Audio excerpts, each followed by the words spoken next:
I'm really not quite sure why. But video game journalists and video game feminists like Anita Sarkeesian seem kind of hell-bent on inserting themselves into this whole Palestine versus Israel clusterfuck of geopolitics. And it's kind of interesting because as far as I can tell, they're not particularly good at it, but it is a great way to score points with one another.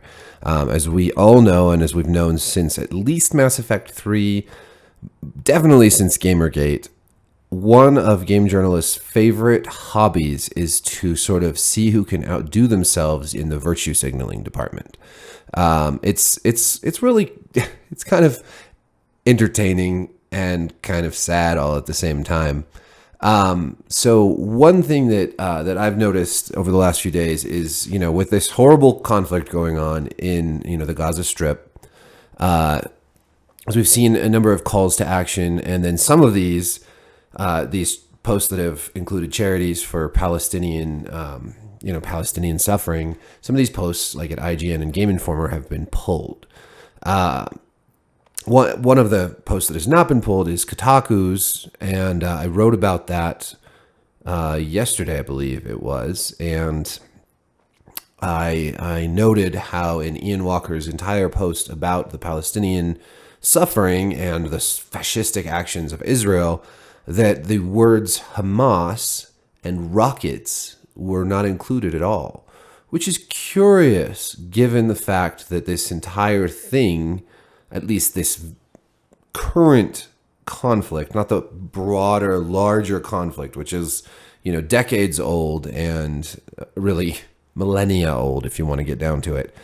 But it is curious that, in a post talking about the suffering of Palestinians and urging people to send money to charity, which I'm not against, I'm all for people donating to causes that they believe in, and certainly help anything to help the suffering, ease the suffering of civilians and children, especially, is something that I absolutely support. But if you don't list what actually has gone on over there, you're really presenting a super one-sided view of the problem. I am not a hardcore supporter of Israel by any means. I think that Israel has done some good things, some bad things. I think that the situation in the occupied territories, the Gaza Strip, is really fucked up. I mean, not to put too fine an edge on it, but the sort of Zionist settler movement backed by the hardliners in the Israeli government is a problem. I don't think that there is. I cannot imagine just blindly supporting those actions. I think that the Israeli bombing of Palestinian areas is probably an overreaction, especially since it seems so indiscriminate. But you can't leave Hamas out of this equation. Why is Israel bombing the Palestinians? Is it just for fun? I mean, it seems like a lot of these people think that it must just be this fun pastime that Israel has, that they're just enjoying the hell out of themselves, bombing the crap out of the Palestinians. This is not the reason. The reason is that Hamas has sent hundreds of rockets at Israel, most of which have been stopped by Israel's defense technology. Not all, but most, forcing a lot of Israeli civilians to hide in bunkers, to take shelter, to fear for their lives, and then Israel is responding to that. Now, Hamas knows that most of those rockets aren't going to make it in. According to a lot of reports, Hamas has placed a lot of their own sort of military apparatus amidst civilian buildings. So they're firing rockets from civilian areas, knowing full well that Israel will retaliate, strike back against them there, killing civilians. Hamas is essentially offering up the lives of their very own people, women and children included, in order to score political points on the geopolitical scale. And so when I see posts by Kotaku or IGN or these other video game blogs that are talking about the horrible plight of the Palestinian people in the face of the fascistic Israelis, but they don't mention what's going on, why this whole conflict started. That bothers me. Again, not because I'm like, rah, rah, rah, let's go Israel. I think that Israel has done a lot of horrible things. I think that the U.S. government should be a little more discerning in its support of Israel. But, like, we have also sent aid to the Palestinians. And people on both sides of this are suffering. Israel is wealthier and more powerful than the Palestinians, so they're probably suffering less. But Hamas shot rockets into Israel territory, and they knew that this retaliation was coming. Now, granted, you can go like, he hit me first, they hit me back first, back and forth, because yes, the settlers, Israeli settlers that have moved into Arab territories and bulldozed buildings, and that, I think, is also a terrible thing. And so really, if you want to look at this conflict like with any sort of mature, informed opinion, you have to see that both sides of this conflict are pretty messed up, and so are many of Israel's neighbor countries like Egypt and Jordan and Iraq and all these places where those areas like the Gaza Strip and the Sinai Peninsula were originally taken from after the 1967 Six-Day War. It is a complicated geopolitical situation, and I'm thinking of putting together a sort of historical primer about it, just so we can look at it with clear eyes, because this goes back to British colonialism, the rise of Islamic extremism in the 20th century, the fall of the Ottoman Empire. It goes back further to the diaspora of the Jews who were expelled from Jerusalem and their Holy Land. It goes back centuries, and it goes back decades, and it's even in the last 20 years has seen its fair share of complex geopolitical kerfuffles that just aren't black and white.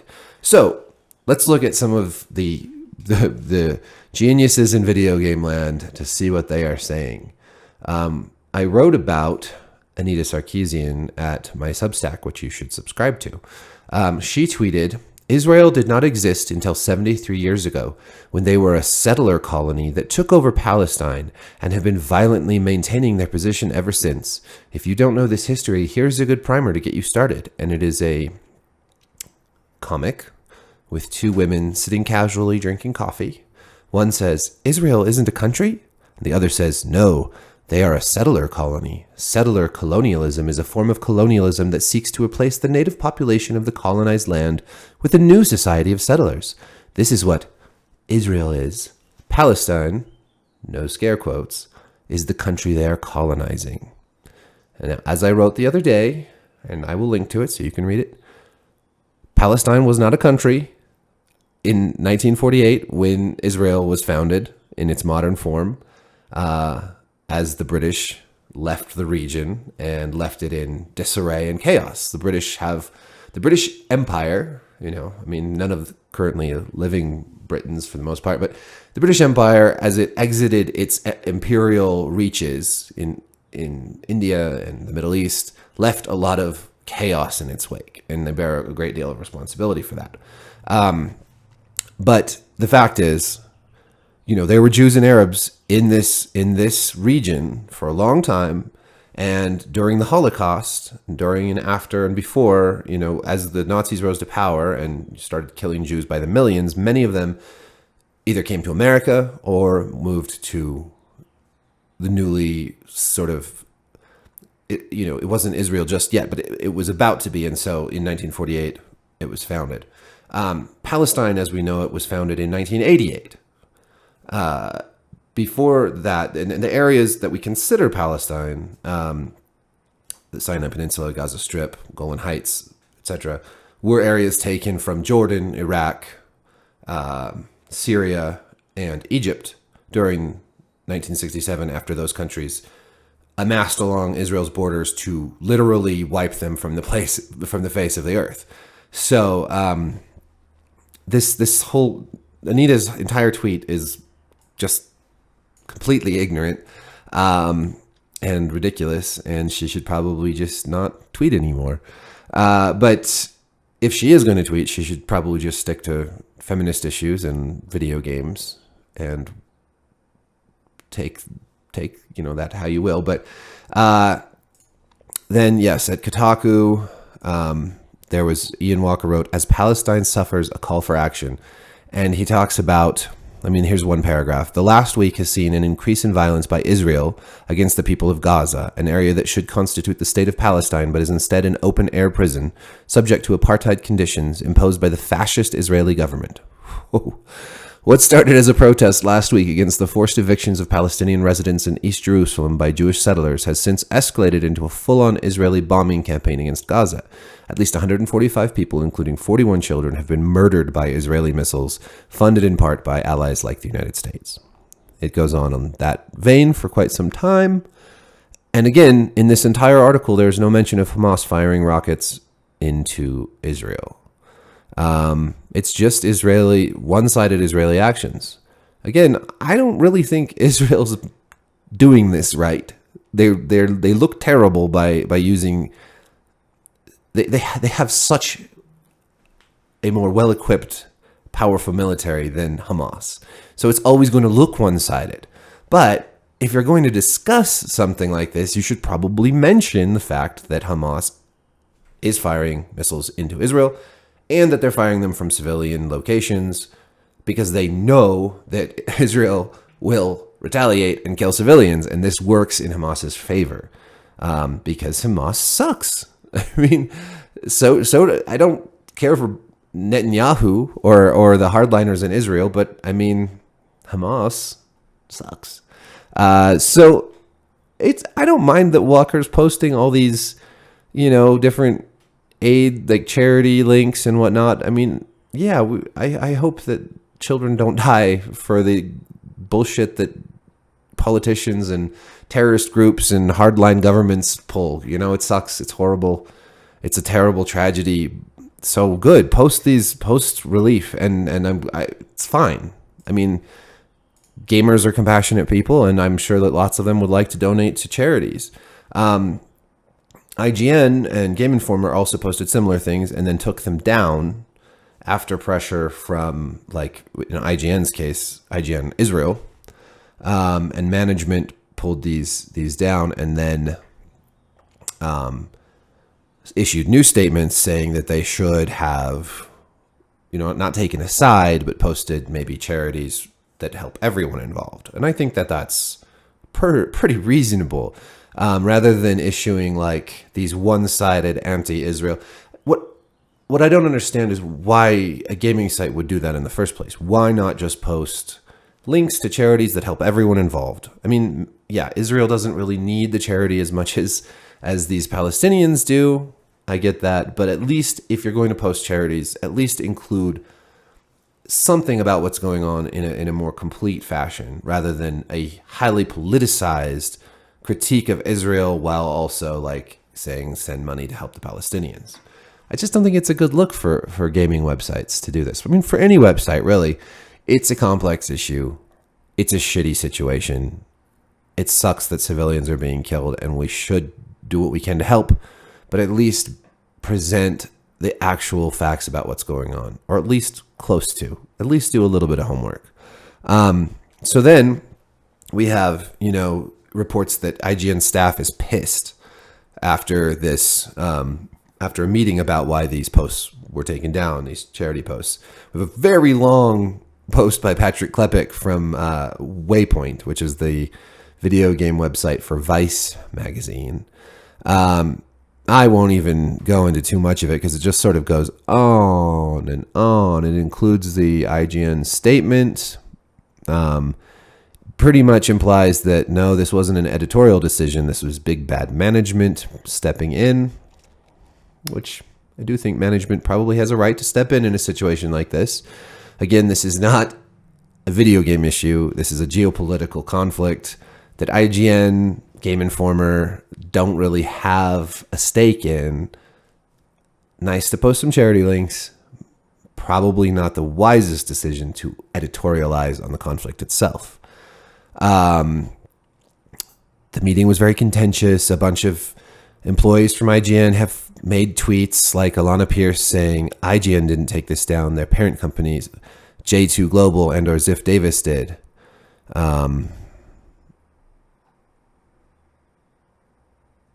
Wrote IGN reporter Rebecca Valentine. It's like that. Various tweets. What caught my eye is kind of interesting is just a little bit further below. The decision also drew the attention of one extremely popular former IGN personality, Kind of Funny co-founder Greg Miller. A person often known for taking off his shirt and eating chicken wings, Miller is not typically associated with the escalating mixture of video games and politics. He also used to work closely with far-right gaming commentator Colin Moriarty, who was pushed out of Kind of Funny in 2017 following criticism of a sexist tweet. What the fuck, Patrick Klepek? You just have to say that. Like, this is one of those, like, let's dunk on someone we don't like moments. Like, what does Colin Moriarty have to do with any of this? I mean, what does Greg Miller really have to do with any of this? It caught his attention? Okay, cool. Greg Miller's attention was caught because of this. And now we have this escalating mixture of video games and politics. So cool. Now all of our video game websites and video game personalities can talk about politics. I mean, am I a hypocrite? I am talking about politics here, but I feel like I actually know about politics. I wrote about politics before I wrote about video games. I'd written plenty about Israel and Palestine before I ever wrote about Mass Effect 3, for instance. But again, I'm not writing about politics at my video game blog. I'm talking about politics at my political Substack and my political YouTube channel. Whatever. I don't know. Let's see. Miller said he watched the video from GameSpot's Timur Hussein, which prompted the Kind of Funny staff to reflect and talk about how they could help. They settled on a charity stream, and Miller said they took the weekend to educate ourselves on the plight of the Palestinians. Isn't that interesting? Like, it's so politically slanted. Like, take time to educate yourself on the history of the conflict, including, like, all the sides of the conflict. Yes, that includes Palestinian suffering. It includes their plight. It also includes, the fucking Holocaust and Israel's existential struggle for survival in a very hostile land where literally every other country around there either wants them all dead or says they do, or just uses them as a convenient scapegoat so that they don't have to deal with their own bullshit. You think that Jordan or Egypt or any of those places wants their territory back from Israel? You think they want to deal with the Hamas and the Palestinians? No, they've washed their hands of that crap, and they love that this is going on. Like, this is a convenient excuse or distraction for these countries. Anyways, it's also pretty funny.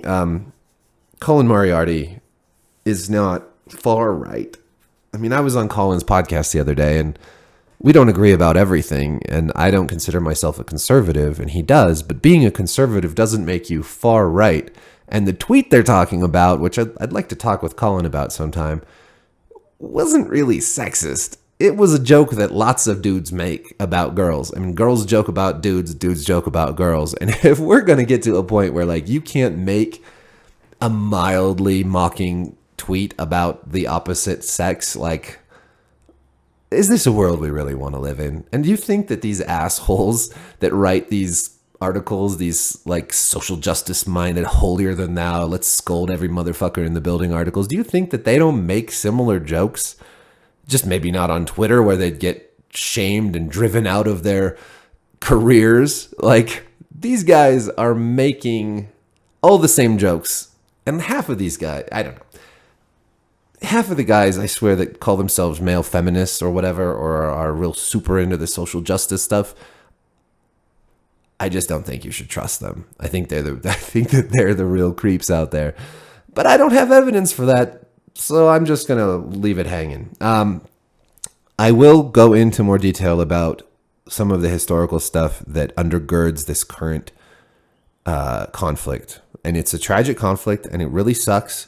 I honestly have gotten to this point over the years where I don't really see a peaceful outcome happening in the Middle East. I mean, before this Israeli-Palestinian conflict, the Sunni and the Shia and all the, you know, there have been wars between the various Muslim factions for hundreds of years. I don't think, I mean, I think that we've seen just as bad in Europe, of course, over religion or fascism or whatever's taken root there. Extremism leads to horrible outcomes, whether it's Christian nations or Muslim nations. But until we see that extremism evaporate and a more modern society in the Middle East rise up, then I just think we're going to have a total clusterfuck over there, and we should probably just stay out of it as much as possible. Especially video game websites like IGN, Kotaku, and Polygon, and Waypoint, and all these people who, you know, who score a lot of political points by being rah, rah, rah, anti-Israel, Israel's fascist and apartheid, but don't do much to help their readers or their viewers understand the situation. And like I always try to say, like, you can have apparently contradictory beliefs. You can say that, you know, you don't approve of Israel, the level of force that Israel is using right now, but you still think that Israel has a right to exist, which is something that, you know, Hamas and plenty of other Arab groups don't believe. They do not believe. I mean, if you look at Anita Sarkeesian's tweet here about them being a settler colony, I mean, she is basically saying, in so many words, that Israel doesn't have a right to exist. And so, I mean, what do you do, Anita? Like, I've asked this before. What do you do with the Jews? What do you do with all the Jews who live in Israel? They're just supposed to go back to Europe where they got killed in ovens? Like, what? It seems like if you're going to say these really sort of radical things, you have to have an answer to questions like that. And I don't think that they do. And, you know, we live in a settler colony. If that's the definition of settler colony, it's like we took over this country and took it from the Native Americans who lived here before us and put them on reservations. And now we're on their land. You know, Anita Sarkeesian is a colonist, a colonizer, right? Isn't that the term? So, I mean, I didn't even really expect myself to be out here defending Israel or anything, especially from video game journalists. But we live in crazy times, and I don't think they're getting any less crazy anytime soon. So I will try to put that together soon. I'll put together a video about the history of this conflict, kind of go into it in brief, but hopefully informatively, and, you know, with a little nuance and balance, rather than just calling Israel fascists and ignoring the terrorism that they deal with all the time, because it is a complicated issue, and I think it deserves a nuanced discussion. But maybe I'm just crazy. I don't know. Anyways, thank you for watching. Thank you for subscribing, ringing the bell, leave some comments. I think that this is a conversation that should happen. I think that we should talk about it. I just think we should talk about it like, you know, grown-ups. Totally crazy. All right. Peace.